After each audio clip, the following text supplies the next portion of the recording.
Boy, people don't know how time flies when you get old. I'm 95, and the last thing I remember, I was 80.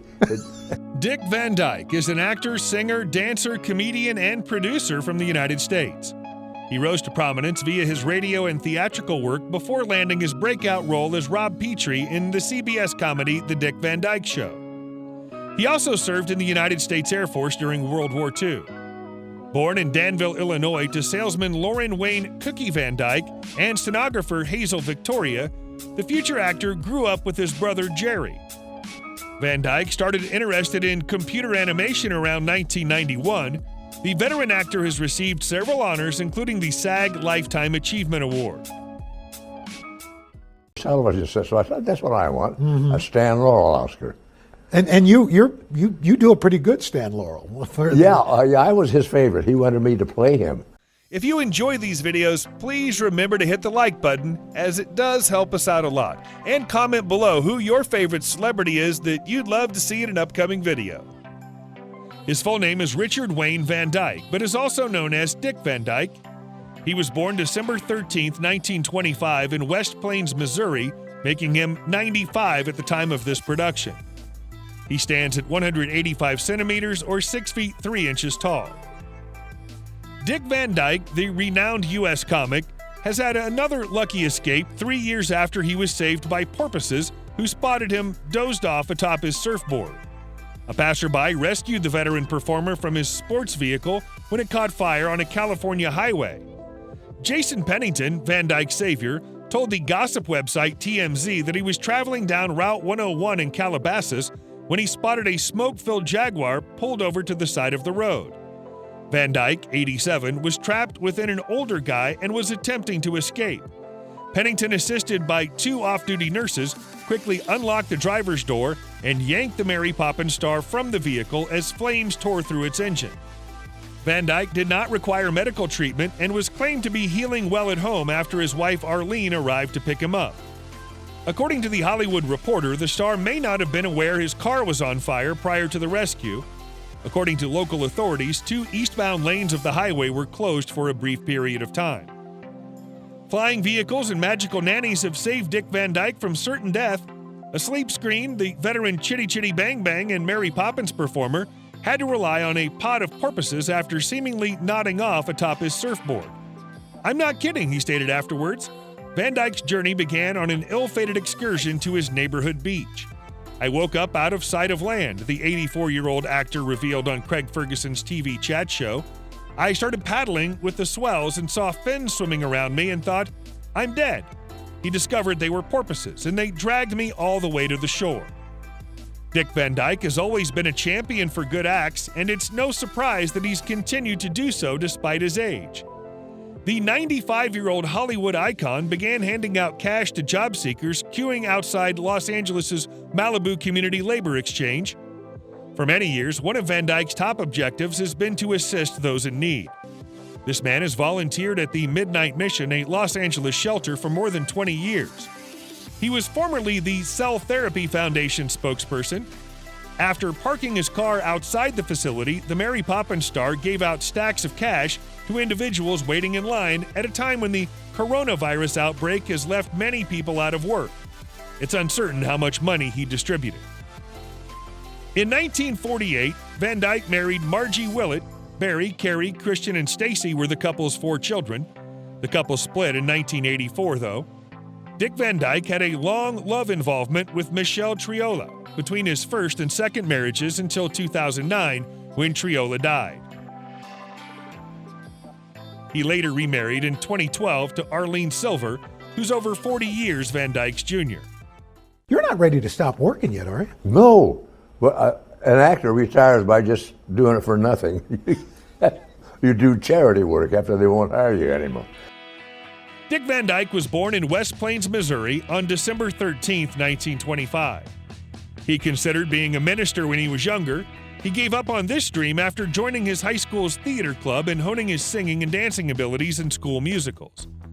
Actor Donald O'Connor and entertainer Bobby Short were among his classmates.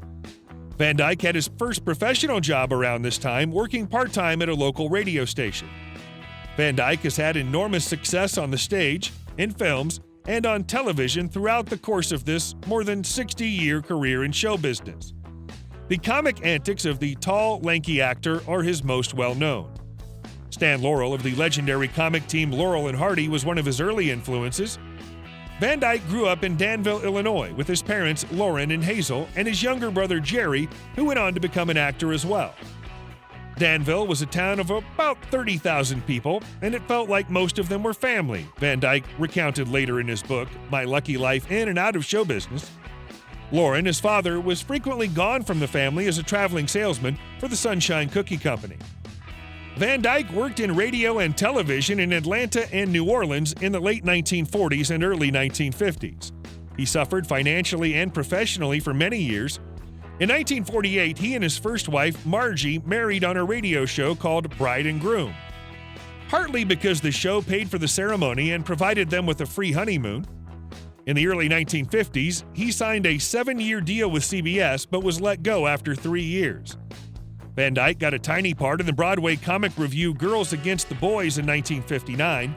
The show lasted barely 2 weeks, and he quickly moved on to another production.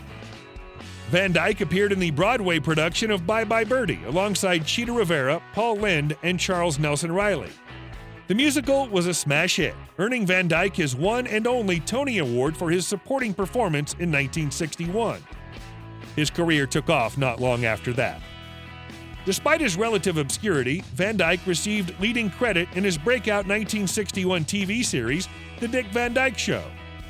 Carl Reiner, a former writer and actor on Sid Caesar's Your Show of Shows, developed the now classic comic series. Van Dyke took inspiration for the program from his own life, which revolved on TV writer Rob Petrie and his wife Laura, played by Mary Tyler Moore. On the show, Rose Marie and Maury Amsterdam portrayed Petrie's friends and co-workers.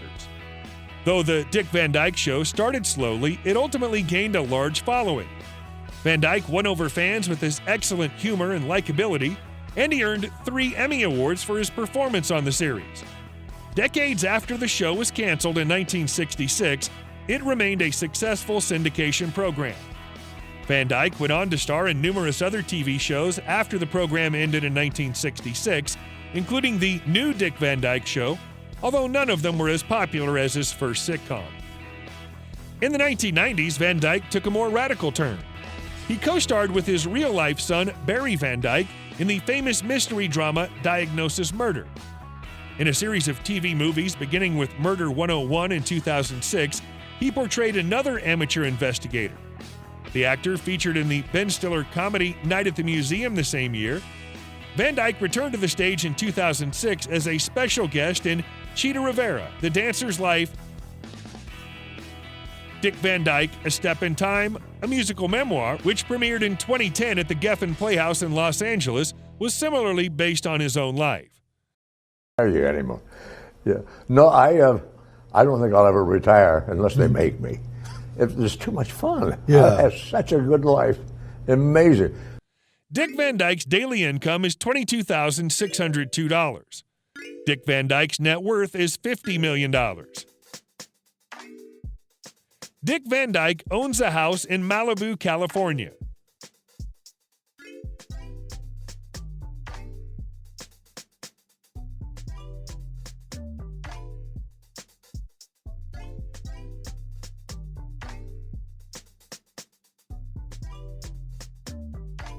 Dick Van Dyke owns a Jaguar,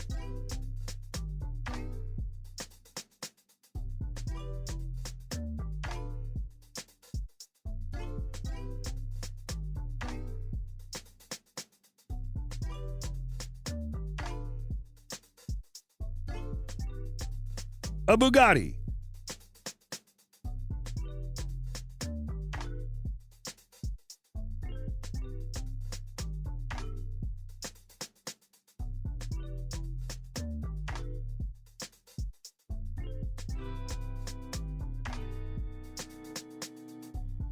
a Ferrari,